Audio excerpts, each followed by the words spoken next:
Hi everyone.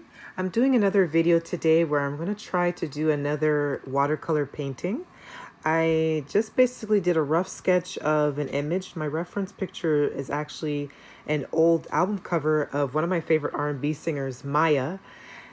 Fear of Falling is the album, and it's really a nice album cover. It's got a really good focus on her face, and she's like wearing, I think, like a green pleather or leather jacket.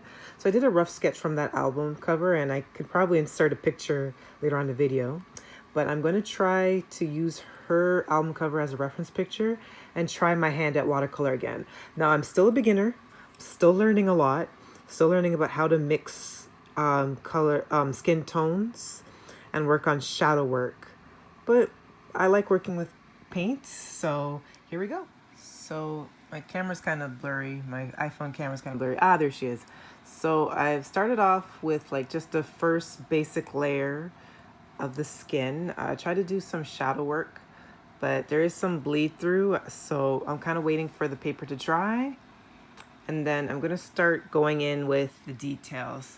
It still has that patchy look to it, so I still have to work on being faster when I blend the colors, because I'm doing the wet on wet method for the skin because it's a larger area, and I kind of wanted that blurred in effect. So like the blush that is on her cheeks to kind of match the highlights of her face, and also kind of blend in with the shadows that I tried to put.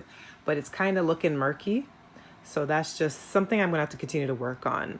But I'm gonna let this completely dry and start adding in the details around the eyes, and then hopefully it'll come together. So I've started to fill in her eyes. She has like a mauve, dusty pink eyeshadow around her eyes in the reference photo that I'm looking at, but I chose to make it a little bit more purple in tone, a little bit darker, more violet than the dusty pink. Mauve does have a purple undertone to it as well, but I just wanted to make it a little bit more dark, I guess.